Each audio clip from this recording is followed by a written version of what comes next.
Hi everybody, this is Dan Stolebarger and welcome to this week's KFIR Middle East update. It's the week of March 17th.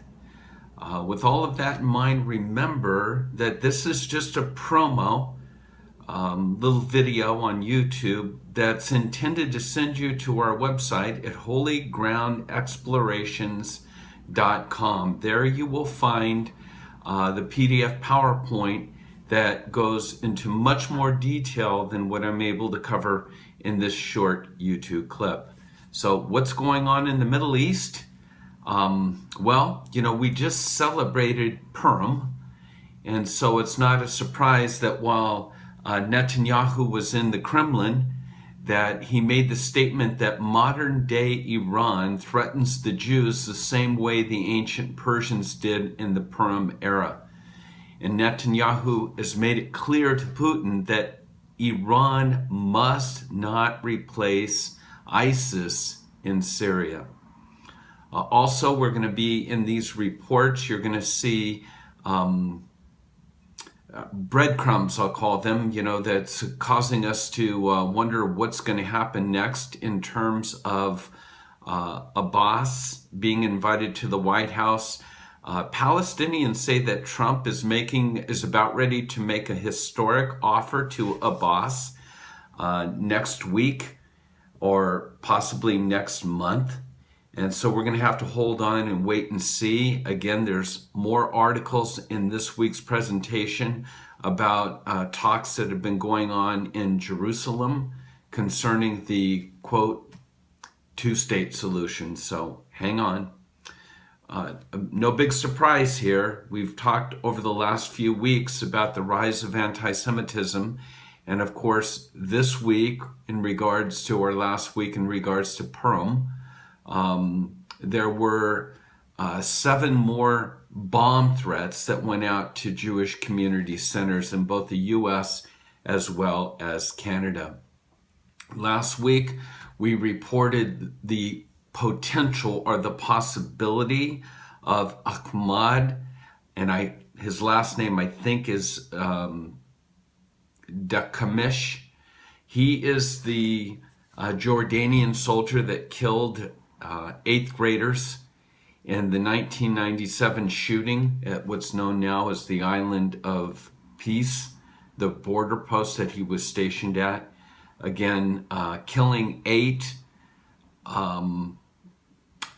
wounding 7. He was actually released on Monday.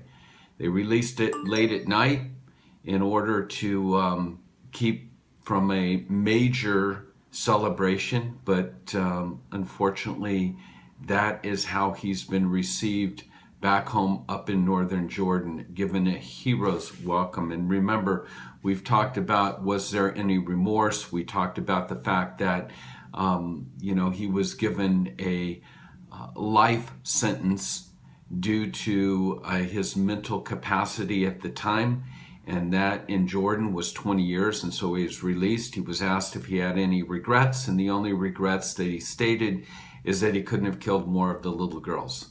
And so, unbelievable, and yet we report that he is now out of prison and released. I want you to make sure you take a look at the article that's entitled "The New Syria Borders," regarding the potential of Iran taking up positions on the Golan border.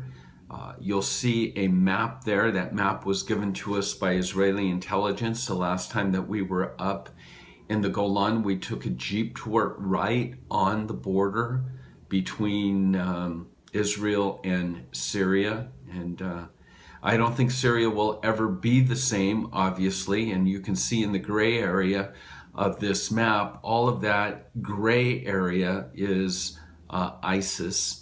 And then all the other different colors are different factions, from Hezbollah to Al-Qaeda to Assad and that sort of thing. So again, going back to what Putin was told by Netanyahu, that Israel cannot allow Iran a foothold along that border. And again, an article on this week's JCC threats. You'll see an article entitled Eyeless in Gaza. Take a look at that. Talk about fake news. I want to make sure that you have the opportunity to not only read the article, but I've given you the link for the promo of this video presentation. Make sure you take a look at that. Again, we're talking about the USA-PA talks. There's a couple articles there. Trump and Abbas, and also Greenblatt's, Jason Greenblatt is the American lawyer that Trump has put in charge, in a sense, his advisor to Israel. He's in Israel at this time, and there's been a couple meetings that's gone on, and we report on that. And with that, you'll see our quote of the week. We are putting together the brochure for our next upcoming tour to Israel. It's going to be in November. You'll see all that information next week. We're calling it Off the Beaten Track, or Off the Beaten Path. And this will be primarily a tour for people that have already been to Israel. And so stay tuned. Make sure you check that out. You can go to our website at holygroundexplorations.com, or you can email me, dan@hgexplorations.com, and I'll send you more information about that upcoming trip. So with that, God bless you, and we wish you His shalom. Remember, Jesus promised that His shalom would pass all understanding. So even in these turbulent times, we can have His shalom. And finally, remember to pray for the peace of Jerusalem. God bless.